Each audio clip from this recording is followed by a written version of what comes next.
ನೋಡಿ ಇಲ್ಲಿ ಕಲ್ಲಿದೆ, ಅತ್ಯಂತ ರೌಂಡ್ ಆಗಿ ಕೆತ್ತಿರೋದು. ಇದು ತುಂಬ ವಿಸ್ಮಯ ಅಂತ ಹೇಳ್ಬೋದು.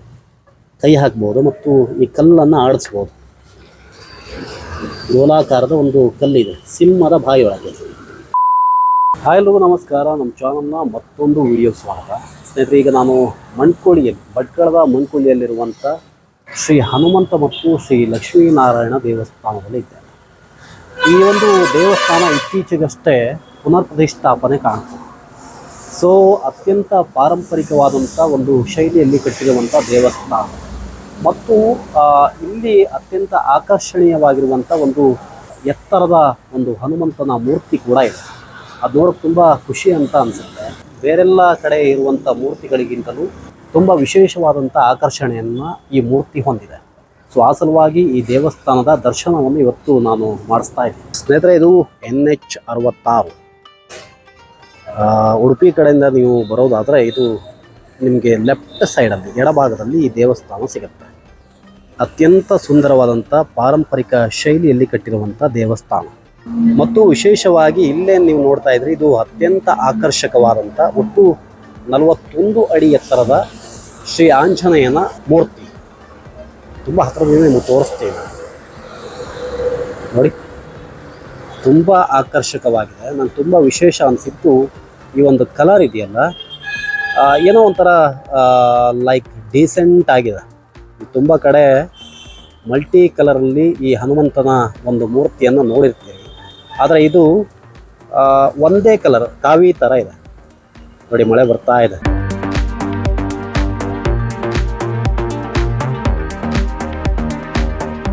ಹಾಗೆ ನೋಡಿದ್ರೆ ಭಟ್ಕಳದಾದ್ಯಂತ ಅಥವಾ ಉತ್ತರ ಕನ್ನಡದಾದ್ಯಂತ ಎಲ್ಲೂ ಕೂಡ ಇಷ್ಟೊಂದು ಎತ್ತರವಾದಂಥ ಹನುಮಂತನ ವಿಗ್ರಹ ಇಲ್ಲ.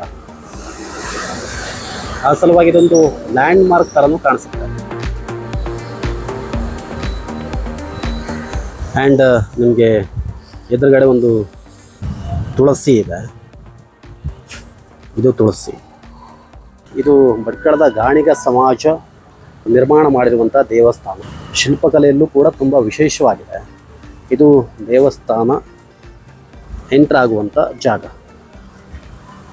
ಆ್ಯಂಡ್ ಇಲ್ಲಿ ನಿಮಗೆ ಎದುರುಗಡೆ ಕಂಬ ಕೂಡ ಅತ್ಯಂತ ಸುಂದರವಾಗಿದೆ. ಹಿಂಗೆ ಆ ಕಂಬವನ್ನು ತೋರಿಸಿ. ಇದು ಮೇಲ್ನೋಟಕ್ಕೆ ಒಟ್ಟು 4 ಕಂಬಗಳಿದೆ.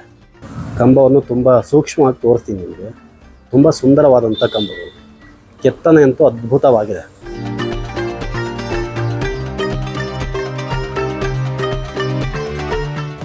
ಇಲ್ಲಿ ಒಟ್ಟು 2 ಕಂಬ ತುಂಬ ಸಿಮಿಲರ್ ಆಗಿದೆ ಮತ್ತು ಮತ್ತೆರಡು ಕಂಬ ಇದೆಯಲ್ಲ, ಅದು ತುಂಬ ವಿಶಿಷ್ಟ ಅಂತ ಅನಿಸುತ್ತೆ.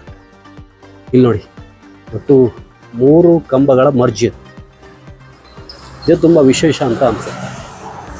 ಅತ್ಯಂತ ವಿಶೇಷ ಅಂತಂದರೆ ಇಲ್ಲಿ ಈ ಕಂಬದಲ್ಲಿ, ಈ ಕಂಬದ ತಳಭಾಗದಲ್ಲಿ ಪೀಠ ಆದಮೇಲೆ ಒಟ್ಟು 2 ಸಿಂಹ ಇದೆ.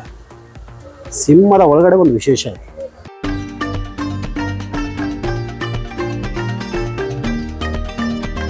ನೋಡಿ ಇಲ್ಲಿ ಕಲ್ಲಿದೆ, ಅತ್ಯಂತ ರೌಂಡ್ ಆಗಿ ಕೆತ್ತಿರೋದು. ಇದು ತುಂಬ ವಿಸ್ಮಯ ಅಂತ ಹೇಳ್ಬೋದು. ಕೈ ಹಾಕ್ಬೋದು ಮತ್ತು ಈ ಕಲ್ಲನ್ನು ಆಡಿಸ್ಬೋದು. ಗೋಲಾಕಾರದ ಒಂದು ಕಲ್ಲಿದೆ, ಸಿಂಹದ ಬಾಯಿ ಒಳಗೆ.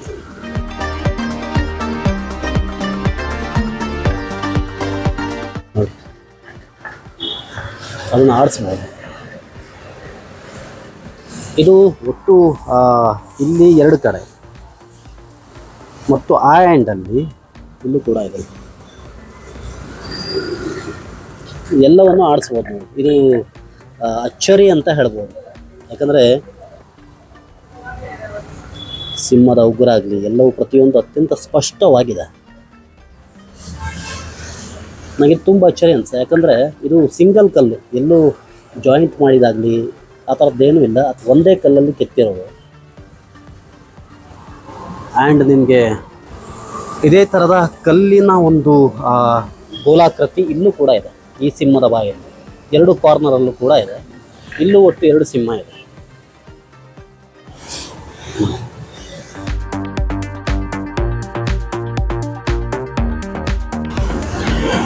ಇದು ನನಗನ್ಸೋ ಪ್ರಕಾರ ಇದು ಅತ್ಯಂತ ವಿಶೇಷ ಅಂತ. ಇದು ದೇವಸ್ಥಾನದ ಎದುರು ಭಾಗ. ಒಟ್ಟು 2 ದ್ವಾರವನ್ನು ಹೊಂದಿದೆ ದೇವಸ್ಥಾನ. ಅಂದರೆ ನಿಮಗೆ ಒಳಗಡೆ ಕೂಡ 2 ಗರ್ಭಗುಡಿ ಇದೆ. ಒಂದು ಶ್ರೀ ಲಕ್ಷ್ಮೀನಾರಾಯಣ ದೇವರಿರುವಂಥ ಗರ್ಭಗುಡಿ ಮತ್ತು ಇನ್ನೊಂದು ಶ್ರೀ ಹನುಮಂತ ದೇವರಿರುವಂಥ ಗರ್ಭಗುಡಿ. ಇದು ಹೊರಗಡೆಯ ಗೋಡೆ. ಕಿಟಕಿ ಕೂಡ ಅತ್ಯಂತ ಆಕರ್ಷಕವಾಗಿದೆ. ಆ್ಯಂಡ್ ಈಗ ನಾನು ಶ್ರೀ ಹನುಮಂತ ದೇವರು ಇರೋ ಭಾಗದಲ್ಲಿ ಎಂಟ್ರ್ ಆಗೋಣ ಅಂತ ಅಂದುಕೊಂಡೆ. ಬಟ್ ಇಲ್ಲಿ ಸ್ವಲ್ಪ ಕೆಲಸ ನಡೀತಾ ಇದೆ. ಸೊ ಆ ಸಲುವಾಗಿ ನಾನು ಆಚೆಯಿಂದ ಅಂದರೆ ಶ್ರೀ ಲಕ್ಷ್ಮೀನಾರಾಯಣ ಇರುವಂಥ ಒಂದು ಗರ್ಭಗುಡಿಯ ಬಾಗಿಲಿಂದ ಹೋಗ್ತೀನಿ. ಒಳಗಡೆ ಕೂಡ ಅತ್ಯಂತ ಸುಂದರವಾಗಿದೆ. ಇದು ಬಾಗಿಲು, ಇದು ದೇವಸ್ಥಾನದ ಬಾಗಿಲು. ಪ್ರಧಾನ ದ್ವಾರ, 2 ದ್ವಾರ ಇದೆ ನೋಡಿ. ಇದು ದೇವಸ್ಥಾನದ ಮೇಲ್ಛಾವಣಿ. ಇದು ಅತ್ಯಂತ ಪಾರಂಪರಿಕವಾಗಿರುವಂಥದ್ದು. ಹೊರಗಡೆ ಸಂಪೂರ್ಣವಾಗಿ ಹೆಂಚು, ಸುಂದರವಾಗಿದೆ. ಮೇಲೆ ಲೈಟಿಂಗ್ಸು ಕೂಡ ಅಷ್ಟೇ ಸುಂದರವಾಗಿದೆ.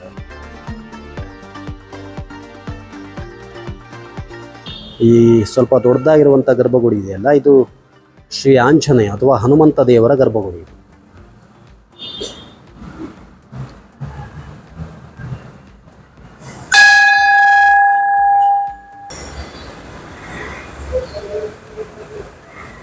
ಶ್ರೀದೇವರ ದರ್ಶನವನ್ನು ಮಾಡಿಸ್ತೀನಿ. ತುಂಬ ಹತ್ತಿರದಿಂದ ನೋಡೋ ಪ್ರಯತ್ನವನ್ನು ಮಾಡೋಣ. ನೋಡಿ, ಮನೋಜವಂ ಮಾರುತ ತುಲ್ಯ ವೇಗಂ ಜಿತೇಂದ್ರಿಯಂ ಬುದ್ಧಿಮತಾಂ ವರಿಷ್ಠಂ ವಾತಾತ್ಮಜಂ ವಾನರಯೂತ ಮುಖ್ಯಂ ಶ್ರೀರಾಮದೂತಂ ಶರಣಂ ಪ್ರಪತ್ತೆ. ಎಲ್ಲರೂ ಕೂಡ ಈಗ ನೀವು ದರ್ಶನ ಮಾಡ್ತೀವಿ. ಇದರ ವಿಶೇಷ ಅಂತ ಹೇಳಿದ್ರೆ, ಹಳೆಯ ಒಂದು ದೇವಸ್ಥಾನ ಇಲ್ಲಿತ್ತು. NH 66 ಈ ಒಂದು ರಸ್ತೆಯ ಅಗಲೀಕರಣ ಆಗುವಾಗ ಆ ದೇವಸ್ಥಾನ ಎದುರುಗಡೆ ಭಾಗ ಪೂರ್ತಿ NH 66ಕ್ಕೆ ಹೋಗುತ್ತೆ. ಸೊ ಆ ಸಲುವಾಗಿ ಈ ದೇವಸ್ಥಾನವನ್ನು ಮರು ನಿರ್ಮಾಣ ಮಾಡಲಾಯಿತು. ಮತ್ತು ಆ ದೇವಸ್ಥಾನದಲ್ಲಿ ನೀವು ಹಳೆ ಮೂರ್ತಿ ಇತ್ತು, ಆ ಮೂರ್ತಿಯನ್ನು ಹಾಗೆ ಉಳಿಸ್ಕೊಳ್ಳಾಗಿದೆ. ಇಲ್ಲಿ ಇದು ಅತ್ಯಂತ ಪ್ರಾಚೀನವಾದಂಥ ಮೂರ್ತಿ, ತುಂಬ ಇತಿಹಾಸ ಇದೆ ನೋಡಿ. ದೇವಸ್ಥಾನದ ಮೇಲ್ಗಡೆ ಇದೆಯಲ್ಲ, ಅಂದರೆ ಗರ್ಭಗುಡಿಯ ಮೇಲ್ಗಡೆ ಈ ಚಾವಣಿ, ಇದು ಕೂಡ ಅತ್ಯಂತ ಆಕರ್ಷಕವಾಗಿದೆ.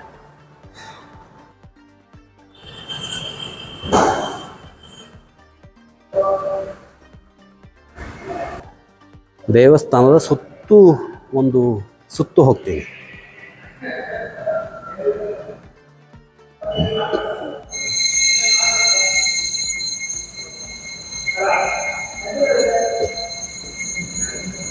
ನೋಡಿ, ಇಲ್ಲೆಲ್ಲ ಕಿಟಕಿಯೆಲ್ಲ ಕಾಣ್ತಾ ಇದೆ.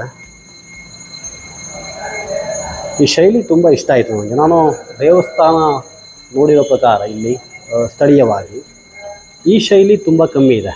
ಕಾಸರವಾಗಿ ನಿಮಗೆ ಈ ದೇವಸ್ಥಾನವನ್ನು ತೋರಿಸ್ಬೇಕು ಅಂತ ಅನ್ನಿಸ್ತು.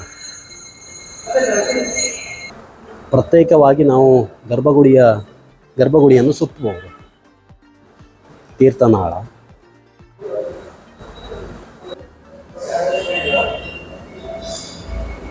ಇದು ದೇವಸ್ಥಾನದ ಉತ್ತರದ ದ್ವಾರ ಇದೆ. ಆ್ಯಂಡ್ ನಿಮಗೆ ದೇವಸ್ಥಾನದಲ್ಲಿ ಒಂದು ಬಾವಿ ಇದೆ. ದೇವಸ್ಥಾನದ ಗರ್ಭಗುಡಿಯ ಎಡಭಾಗದಲ್ಲಿರುವಂಥ ಬಾವಿ. ಇದು ಹಳೆ ಬಾವಿಯಾಗಿತ್ತು ಮತ್ತು ನೋಡಿ, ತುಂಬ ಪೂರ್ತಿ ನೀರು ತುಂಬಿಕೊಂಡಿದೆ. ಇದು ಕೂಡ ಅತ್ಯಂತ ಪ್ರಾಚೀನವಾದಂಥ ಬಾವಿ ಇದೆ. ಬಟ್ ಇದು ಮೇಲ್ಗಡೆ ಶಿಲೆಯ ಒಂದು ರಚನೆಯನ್ನು ಮಾಡಿದ್ದಾರೆ. ಆ ಸಲುವಾಗಿ ಇದು ಕೂಡ ಅತ್ಯಂತ ಆಕರ್ಷಕವಾಗಿ ಕಾಣಿಸ್ತಾ ಇದೆ. ಚಿಕ್ಕ ಗರ್ಭಗುಡಿಯಲ್ಲಿನ ಮೂರ್ತಿಯನ್ನು ತೋರಿಸ್ಲಿಲ್ಲ, ಈಗ ತೋರಿಸ್ತಾ ಇದ್ದೀನಿ. ಇದು ಕೂಡ ಹಳೆ ದೇವಸ್ಥಾನದಲ್ಲಿ ಇದ್ದಂಥ ಮೂರ್ತಿ. ಇದು ಲಕ್ಷ್ಮೀನಾರಾಯಣ ಮೂರ್ತಿ. ತುಂಬ ಹತ್ತಿರದಿಂದ ನೋಡೋಣ ಬನ್ನಿ. ನೋಡಿ ಎಷ್ಟೊಂದು ಆಕರ್ಷಕವಾಗಿದೆ ಅಂತ ನೋಡಿ. ಇದು ದೇವಸ್ಥಾನದ ಎಡಭಾಗದಲ್ಲಿರುವಂಥ ಒಂದು ಕಾರ್ನರಲ್ಲಿ ನವಗ್ರಹಗಳ ಒಂದು ಪೀಠ ಇದೆ.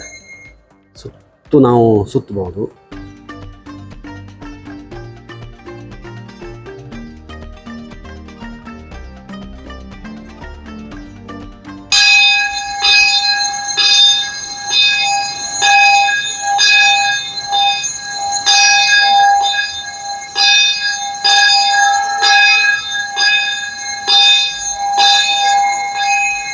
ಸ್ನೇಹಿತರೆ, ಒಂದು ದೇವಸ್ಥಾನವನ್ನು ಸಂಪೂರ್ಣವಾಗಿ ನಿಮ್ಮ ಮುಂದಿಡುವಂಥ ಪ್ರಯತ್ನವನ್ನು ಮಾಡ್ತೀವಿ. ಸಹಜವಾಗಿ ನಿಮಗೆ ಈ ವಿಡಿಯೋ ಇಷ್ಟ ಆಗೇ ಆಗುತ್ತೆ. ಸ್ನೇಹಿತರೆ, ಈ ಒಂದು ವಿಡಿಯೋ ನಿಮ್ಗೆ ಇಷ್ಟ ಆಗಿದ್ದಲ್ಲಿ ಲೈಕ್ ಮಾಡಿ, ಶೇರ್ ಮಾಡಿ, ಹಾಗೆ ಕಮೆಂಟ್ ಮಾಡಿ. ಜೊತೆಗೆ ನಮ್ಮ ಚಾನಲನ್ನು ಸಬ್ಸ್ಕ್ರೈಬ್ ಮಾಡೋದನ್ನು ಕೂಡ ಮರಿಬೇಡಿ ಅಂತ ಹೇಳ್ತಾ ಧನ್ಯವಾದಗಳು.